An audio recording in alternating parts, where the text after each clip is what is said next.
Smaller है, छोटा है, इनके सम से छोटा है। और कितना छोटा है वो उसने बता दिया है।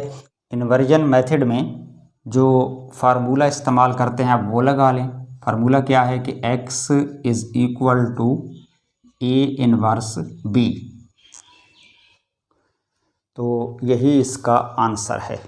क्लियर, समझ आ गया। अब चलते हैं नेक्स्ट क्वेश्चन की तरफ। बिस्मिल्लाहिर्रहमानिर्रहीम। अस्सलामु अलैकुम dear students. 9th math chapter number 1 matrices, Punjab text book board की जो किताब है उसकी एक्सरसाइज 1.6 का क्वेश्चन नंबर 4। इस एक्सरसाइज के हम वर्ड प्रॉब्लम्स सॉल्व कर रहे हैं। तो वर्ड प्रॉब्लम में पहले दी गई कंडीशंस के मुताबिक उससे हम दो इक्वेशंस बनाते हैं, फिर उन दोनों इक्वेशंस से मैट्रिसेस बनाकर उनको सॉल्व किया जाता है। और इक्वेशंस को सॉल्व करने के दो मेथड्स हैं, एक मैट्रिक्स इन्वर्जन मेथड और दूसरा है क्रैमर रूल। पहले हम स्टेटमेंट को देख लेते हैं, इसको समझते हैं और इससे दो इक्वेशंस बनाते हैं और फिर आगे इसको सॉल्व करेंगे। स्टेटमेंट कुछ यूँ है कि the third angle of an isosceles triangle is 16 degree less than the sum of the two equal angles. Find 3 angles of the triangle.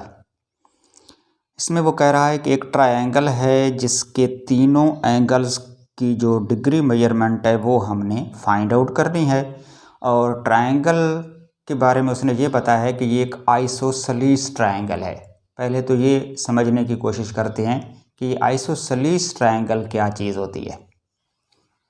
ऐसी ट्रायंगल जिसकी दो साइडें आपस में इक्वल हों और तीसरी साइड जो है वो उससे कम या ज़्यादा हो, कोई फ़र्क नहीं पड़ता। ये वाली साइड और ये वाली साइड अगर आपस में इक्वल हैं तो इस ट्रायंगल को हम कहेंगे आइसोसेलेस ट्रायंगल। बात समझ आ गई। आइसोसेलेस ट्रायंगल ऐसी ट्रायंगल होती है जिसकी दो साइडें इक्वल हों। इसकी एक प्रॉपर्टी ये होती है कि अगर किसी ट्रायंगल की दो साइडें इक्वल हैं तो फिर उसके दो एंगल्स भी इक्वल होंगे। यानी इन दोनों साइडों के जो अपोजिट एंगल्स हैं, ये वाला एंगल और ये वाला एंगल, ये दोनों मेजरमेंट में आपस में इक्वल होंगे। और ये जो एंगल है ये इसका थर्ड एंगल है, तीसरा एंगल है, जिसकी मेजरमेंट इन इक्वल एंगल से ज़्यादा भी हो सकती है और कम भी हो सकती है। यानी उसकी जो डिग्री मेजरमेंट है वो इनसे डिफरेंट होगी। इस क्वेश्चन में वो कह रहा है कि आपने इसके जो तीनों एंगल्स हैं उनकी डिग्री मेजर जो है वो फाइंड आउट करनी है। तो जो चीज़ फाइंड आउट करनी हो उसी को लेट कर लेते हैं हम एक्स और वाई के इक्वल। तो इसमें से जो दोनों इक्वल एंगल्स हैं, ये एंगल भी और ये वाला एंगल भी, क्योंकि इनकी मेजरमेंट आपस में इक्वल है तो इन दोनों को हम एक्स ले लेते हैं। यानी यहाँ हम क्या लिखेंगे, let first angle is equal to x और जो सेकंड एंगल है वो भी एक्स हो जाएगा। अगर ये एक्स है तो ये वाला भी एक्स होगा क्योंकि ये दोनों तो आपस में इक्वल हैं। और जो तीसरा डिफरेंट एंगल है इसको हम वाई ले लेते हैं। तो थर्ड एंगल हो जाएगा लेट से वाई। एक एंगल x है, दूसरा भी x होगा क्योंकि दो इक्वल्स हैं और तीसरा उनसे मुख्तलिफ है तो उसको हम y कंसिडर कर लेते हैं। अब तीनों एंगल्स को हमने फाइंड आउट कर लिया है। अब इसमें जो फर्स्ट कंडीशन है, अकॉर्डिंग टू फर्स्ट कंडीशन, उसको इस्तेमाल करते हुए हम बनाएंगे पहली इक्वेशन। अब फर्स्ट कंडीशन क्या है इसमें, इसकी स्टेटमेंट को अगर गौर से पढ़ें तो वो कह रहा है the third angle of an isosceles triangle.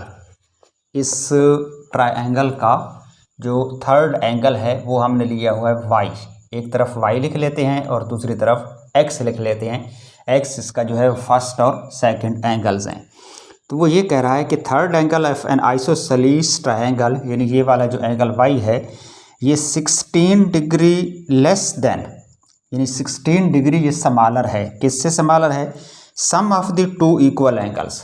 जो दोनों इक्वल एंगल्स हैं, यानी ये वाला भी और ये वाला भी, ये दोनों इक्वल हैं और दोनों की मेजरमेंट हमने x ली हुई है, तो उनका सम लेना है। यानी x में दूसरा एंगल x ऐड कर दें तो ये इनका सम हो गया। तो इनके सम से ये जो थर्ड एंगल है वो स्मॉलर है। तीसरा एंगल, इन दोनों इक्वल एंगल्स को ऐड करें तो उनका जो सम आता है, जो टोटल आता है, उससे ये एंगल स्मॉलर है, छोटा है, इनके सम से छोटा है। और कितना छोटा है वो उसने बता दिया है कि 16 डिग्री लेस देन है। यानी ये 16 डिग्री स्मॉलर है और इनका सम जो है वो उससे 16 डिग्री ज़्यादा है। हमने बनानी है इक्वेशन, और इक्वेशन में जो है दोनों साइडों को इक्वल रखना होता है। तो हम ये चाह रहे हैं कि ये वाली साइड और ये वाली साइड आपस में बिल्कुल इक्वल हो जाएं। लेकिन इस सूरत हाल में ये इक्वल नहीं है। वो ये कह रहा है कि जो थर्ड एंगल है इन दोनों के सम से 16 डिग्री लेस है, तो हम इसमें ऐड कर देते हैं 16 डिग्री। अगर 16 डिग्री इसमें मज़ीद ऐड कर दिए जाएं तो फिर ये बिल्कुल इक्वल हो जाता है दो इक्वल एंगल्स के सम के। क्योंकि उसने यही बताया है ना कि third angle is 16 degree less than the sum of two equals angles. तो हम जो sum of two equals angles है उसके साथ दूसरी तरफ थर्ड एंगल में भी 16 ऐड कर दें तो दोनों साइडें आपस में इक्वल हो जाएंगी। और हमने इक्वेशन बनानी है, तो ये हमारी फर्स्ट इक्वेशन बन गई। अब इसको सिंप्लीफाई करें, बल्कि यूँ करते हैं, इधर लिख लेते हैं इसी इक्वेशन को। ये हमने लिखा है x plus x is equal to y plus 16। अब y को इस तरफ ले आएँ स्टैंडर्ड फार्म में लिखने के लिए, और ये चूँकि दोनों एक्सेस हैं तो इनको आपस में ऐड कर दें। x प्लस एक्स हो जाएगा 2x और y इस तरफ आकर माइनस हो जाएगा, तो 2x minus y is equal to 16। ये हो गई इक्वेशन नंबर 1। उसके बाद हमने फाइंड आउट करनी है सेकंड इक्वेशन। चूँकि दो लीनियर इक्वेशंस होंगी तो हमारा काम बनेगा।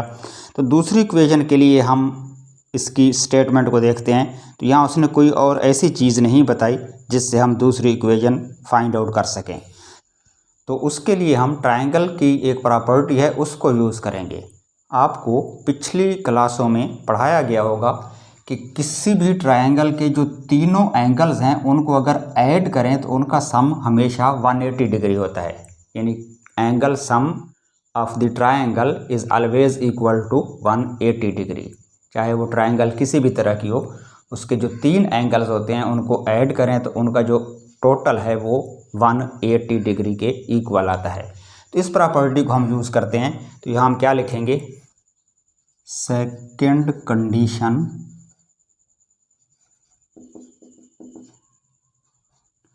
तो सेकंड कंडीशन में हम क्या ले रहे हैं, angle some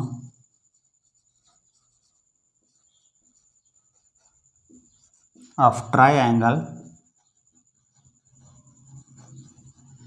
is always equal to 180 degree.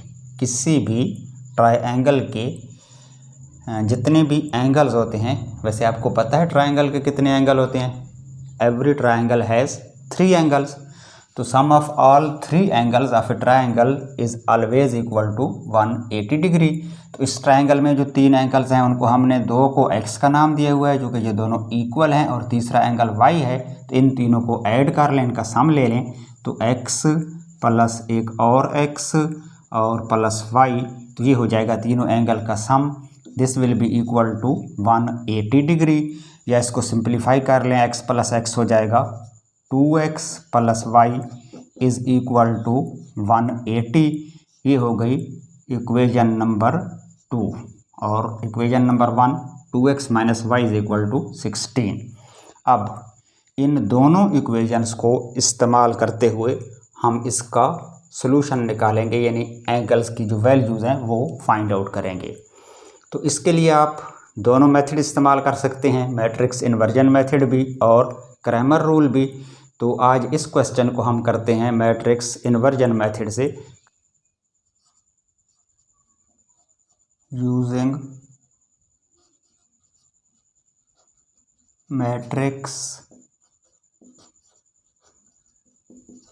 Inversion method. Matrix inversion method को इस्तेमाल करते हुए। स्टेप नंबर 1, दोनों इक्वेशंस को दोबारा रीराइट करें इकट्ठा लिखकर। पहले इक्वेशन नंबर 1 लिखते हैं, 2x minus y is equal to 16। Equation number 2 है 2x plus y is equal to 180। सबसे पहला काम हमने ये करना है कि इन दोनों इक्वेशंस से 3 मैट्रिसेस बनाने हैं। पहला मैट्रिक्स ए होगा जो कोएफिशिएंट्स वाला मैट्रिक्स कहलाता है, यानी उसमें हमने इन चारों वेरिएबल्स के कोएफिशिएंट्स को लिस्ट करना है। तो फर्स्ट इक्वेशन में जो x का कोएफिशिएंट है वो 2 है, तो यहाँ हम 2 लिखेंगे। y का कोएफिशिएंट -1 आएगा, और दूसरी तरफ सेकंड इक्वेशन में x का कोएफिशिएंट 2 है और y का कोएफिशिएंट +1 है, तो ये मैट्रिक्स बन जाएगा ए मैट्रिक्स। और फिर वेरिएबल्स का मैट्रिक्स आता है x और y जिसके एलिमेंट्स होते हैं, और इस मैट्रिक्स को नाम दिया जाता है x का। और इक्वलिटी के राइट साइड पे मैट्रिक्स होता है b, और b के अंदर एलिमेंट्स लिखे जाते हैं ये वाले दोनों, जो दोनों इक्वेशंस में इक्वलिटी के राइट साइड पे होते हैं, 16 और 180। यानी इसमें जो एलिमेंट हैं एक 16 है और दूसरा है 180। अब चूँकि हम यूज़ कर रहे हैं मैट्रिक्स इन्वर्जन मेथड, तो इसमें हमें ए का इन्वर्स पहले निकालना होता है फार्मूला लगाने से। यानी पहला काम हमने ये करना है कि इस मैट्रिक्स ए का डिटर्मिनेंट निकालना है। तो इसके एलिमेंट्स हैं 2, -1, 2, 1। इनका डिटर्मिनेंट ले लेते हैं। डिटर्मिनेंट में क्या किया जाता है कि डायगोनल एंट्रीज का प्रोडक्ट पहले लिखा जाता है 2 × 1, और इसमें से माइनस किया जाता है product of the other 2 element, यानी दूसरे डायगोनल के जो दोनों एलिमेंट्स हैं उनका प्रोडक्ट। तो इसमें है 2 और -1, तो यहाँ हम लिखेंगे 2 × -1। अब इनको मल्टीप्लाई कर लेते हैं, तो 2 × 1 तो 2 आएगा। फिर इस 2 को जब हम -1 से मल्टीप्लाई करेंगे तो वो -2 होगा, और -2 के साथ इधर बाहर भी माइनस है, तो 2 माइनस के साइन जो है वो प्लस हो जाएंगे। यहाँ आएगा +2, और 2 + 2 हो जाएगा 4, यानी ए का डिटर्मिनेंट आ गया है 4। उसके बाद इन्वर्स निकालने के लिए हमें ज़रूरत पड़ती है ए के एडजॉइंट की। तो जो ए मैट्रिक्स है उसका एडजॉइंट बना लेते हैं। एडजॉइंट चूँकि एक मैट्रिक्स ही होता है, एडजॉइंट बनाने के लिए क्या करते हैं कि ये जो दोनों एलिमेंट्स हैं ए मैट्रिक्स के, उनकी पोजीशन चेंज कर दें। यानी ये वाला 2 इस 1 वाली जगह पर आ जाएगा और 1 इधर 2 वाली पोजीशन पे चला जाएगा। यानी यहाँ 1 लिखेंगे और इधर 4th पोजीशन पे 2 आएगा। और जो दूसरे दोनों एलिमेंट्स हैं ये वाला और ये वाला, इनका चेंज कर दें साइन। यानी माइनस का 1 है तो यहाँ पर इसका साइन चेंज होकर +1 हो जाएगा, और दूसरी तरफ +2 है तो इसका साइन चेंज होगा तो ये हो जाएगा -2। तो ये जो मैट्रिक्स है इसको बोलते हैं एडजॉइंट ऑफ ए। उसके बाद फार्मूला लगाएं इन्वर्स का। यानी ए इन्वर्स का जो फार्मूला होता है वो है 1 determinant of A into adjoint of A. तो इसमें वैल्यूज पुट कर दें, तो A inverse will be equal to 1 determinant of A. A का डिटर्मिनेंट अभी हमने निकाला था 4, तो ये हो जाएगा 1/4 times adjoint of A. Adjoint of A हमने ये वाला मैट्रिक्स निकाला है 1, 1, -2 और +2। तो ये आंसर आ गया ए के इन्वर्स का। इन्वर्जन मेथड में जो फार्मूला इस्तेमाल करते हैं आप वो लगा लें। फार्मूला क्या है कि x is equal to a inverse b। इसमें वैल्यूज अगर पुट करें तो x की जगह पर तो x वाला मैट्रिक्स लिखेंगे। x वाला मैट्रिक्स हमने कहाँ बनाया था, ये वाला, यानी जिसके अंदर दोनों वेरिएबल्स x और y होते हैं। तो इस तरफ तो ये वाला मैट्रिक्स आ जाएगा, और इक्वलिटी की इस तरफ ए इन्वर्स लिखना है। ए इन्वर्स अभी हमने निकाला है ये वाला 1/4, और इनटू इसकी जो एंट्रीज हैं 1, 1, -2 और 2, और फिर इसको मल्टीप्लाई करना है बी के साथ। बी मैट्रिक्स कहाँ पर है? बी मैट्रिक्स है यहाँ पर। इसकी जो एंट्रीज़ हैं वो 16 और 180 हैं, यानी ये वाला एलिमेंट 16 है, दूसरा एलिमेंट 180 है, तो ये हो गया बी। अब हमने क्या करना है, इन दोनों मैट्रिसेस को मल्टीप्लाई कर लेना है और जो आंसर आएगा फिर उसको 4 से डिवाइड करेंगे। तो मैं इधर आगे कर देता हूँ। इस तरफ हमारा मैट्रिक्स है x, जिसके अंदर एलिमेंट्स हैं x और y, फिर 1/4 है और 1/4 के बाद हमने इन दोनों मैट्रिसेस को मल्टीप्लाई करना है। मल्टीप्लिकेशन का मेथड आपको आता है कि इसकी जो रो है वो इसके कॉलम के साथ मल्टीप्लाई होगी, तो ये वाला 116 से मल्टीप्लाई होगा और जो सेकंड एलिमेंट है 1 वो 180 से मल्टीप्लाई होगा और दोनों का जो प्रोडक्ट है उसको हम ऐड करेंगे, यानी यहाँ लिखेंगे 1 मल्टीप्लाई बाई 16 और इसमें ऐड करेंगे 1 मल्टीप्लाई बाई 180, ये फर्स्ट एलिमेंट बनेगा। और फिर जब हम सेकंड रो को इसके साथ मल्टीप्लाई करेंगे तो वो सेकंड एलिमेंट बनेगा सेकंड रो में, यानी नीचे वाला यहाँ पर जो दूसरा एलिमेंट है वो बनेगा।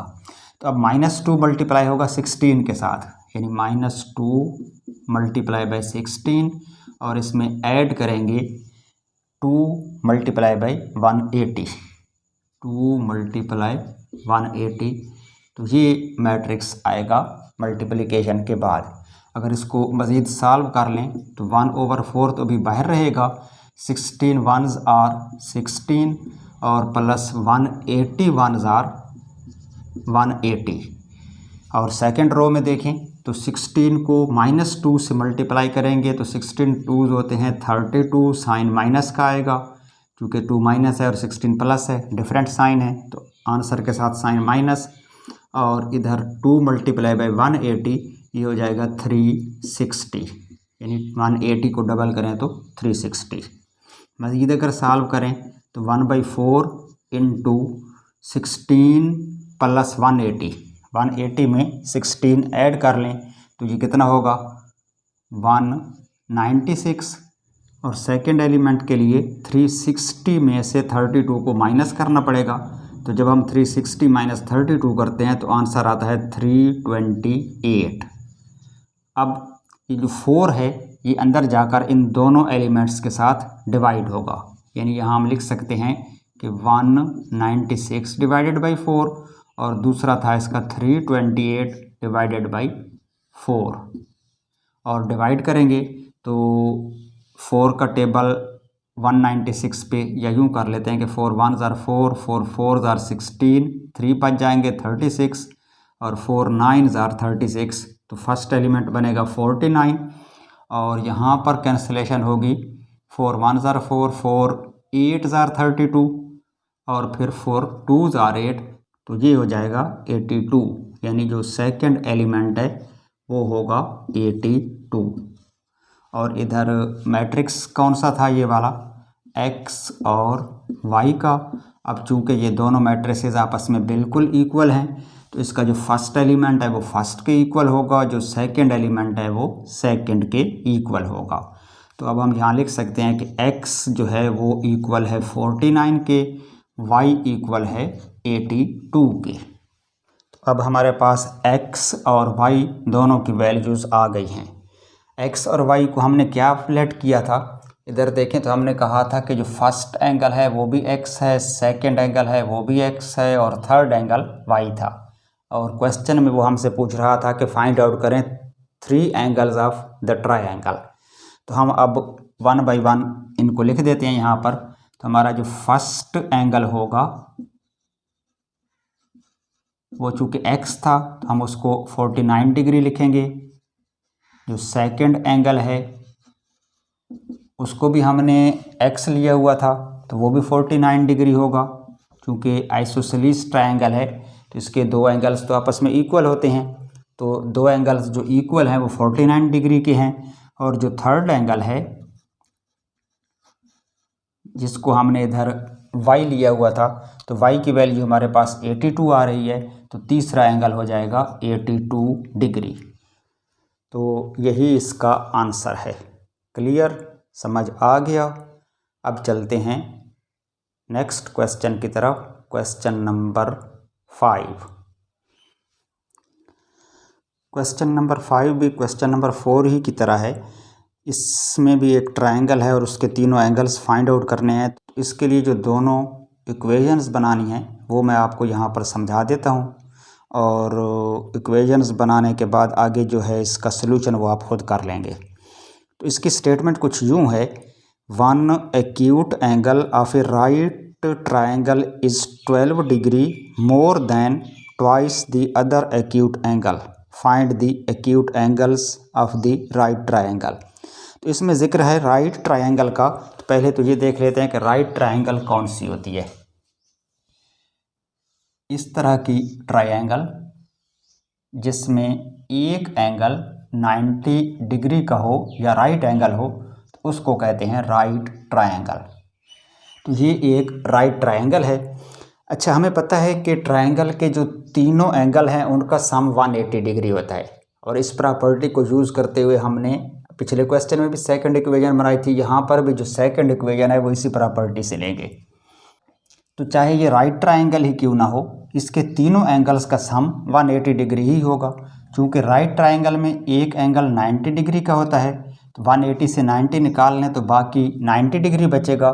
मतलब ये है कि बाकी जो दोनों एंगल्स हैं उनका सम 90 डिग्री होगा, तो वो दोनों जो हैं 90 से लेस होंगे, यानी दोनों जो हैं वो 90 से कम होंगे, तब उनको ऐड करेंगे तो उनका सम 90 होगा। इसलिए ये दोनों इसके एक्यूट एंगल हैं, और इस क्वेश्चन में हमने फाइंड आउट भी इन्हीं दोनों को करना है जो एक्यूट एंगल्स हैं। तो हम यूँ करते हैं कि इनमें से एक एंगल को x के इक्वल लेट कर लेते हैं और दूसरे को y ले लेते हैं। यानी ये जो दोनों इसके एक्यूट एंगल हैं या अननोन एंगल्स हैं, उनमें से एक को x ले लेते हैं, दूसरे को y ले लेते हैं, और फिर इसको सॉल्व करते हैं।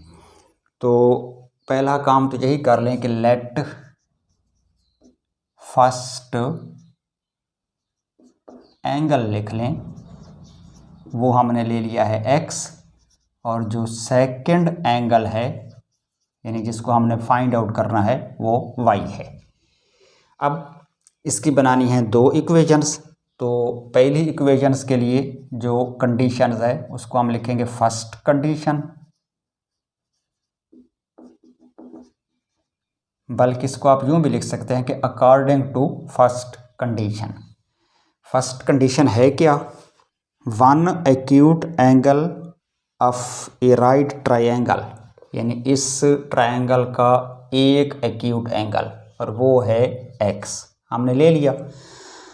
आगे वो कह रहा है कि ये जो वन एक्यूट एंगल है राइट ट्रायंगल का, ये 12 more than twice the other हमने लिया हुआ है y, और उस अदर को करना है ट्वाइस का मतलब डबल, यानी इसको 2 से मल्टीप्लाई कर दें तो ये डबल हो गया, यानी सेकंड एंगल का ट्वाइस हो गया। तो अब वो क्या कह रहा है, कंडीशन क्या है कि जो वन एक्यूट एंगल है वो 12 more than twice of the other acute angle, यानी अदर एक्यूट एंगल को ट्वाइस कर दें, डबल कर दें, तो उससे भी 12 डिग्री ज़्यादा है फर्स्ट एंगल। यानी जो पहला एंगल है जिसको हमने x लिया हुआ है, ये 12 डिग्री ज़्यादा है। किससे ज़्यादा है, सेकंड एक्यूट एंगल से नहीं है। सेकंड एक्यूट एंगल को डबल करें तो उसके ट्वाइस से भी ये बड़ा है, और कितना बड़ा है, 12 डिग्री। अब हमने इक्वेशन बनानी है, और इक्वेशन में दोनों साइडों को इक्वल रखना होता है। तो अब इस सूरत हाल में हम यहाँ तक पहुँच चुके हैं कि ये जो फर्स्ट एंगल है ये अभी भी बड़ा है।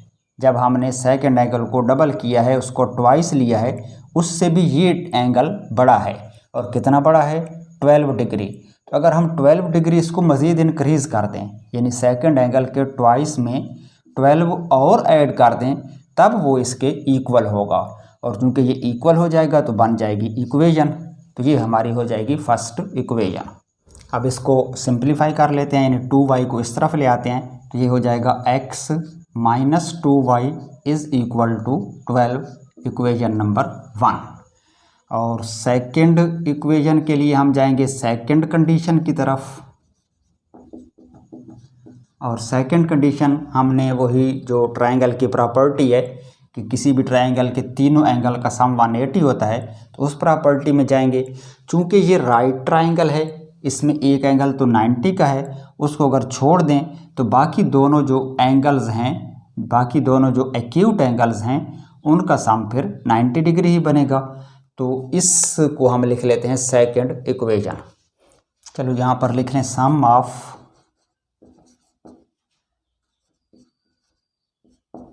Acute angles of right triangle. क्योंकि राइट ट्रायंगल में एक तो 90 का होता है और बाकी दो एक्यूट होते हैं,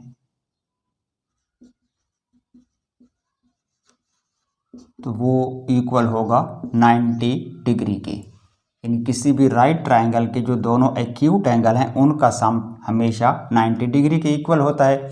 और इसमें जो दोनों एक्यूट एंगल हैं वो हमने x और y लिए हुए हैं, तो फिर इक्वेशन बनेगी कि x plus y is equal to 90 degree. तो ये हो गई इक्वेशन नंबर 2। अब ये वाली इक्वेशन नंबर 1 है, ये वाली इक्वेशन नंबर 2 है। इन दोनों इक्वेशंस को इस्तेमाल करते हुए आप मैट्रिक्स इन्वर्जन मेथड के ज़रिए या फिर क्रैमर रूल को इस्तेमाल करके इसका सलूशन निकाल सकते हैं। तो ये क्वेश्चन आगे आपने खुद सॉल्व करना है। अब हम अपना आज का सबक यहीं पर ख़त्म करते हैं। इजाज़त दीजिए। खुदा हाफिज़।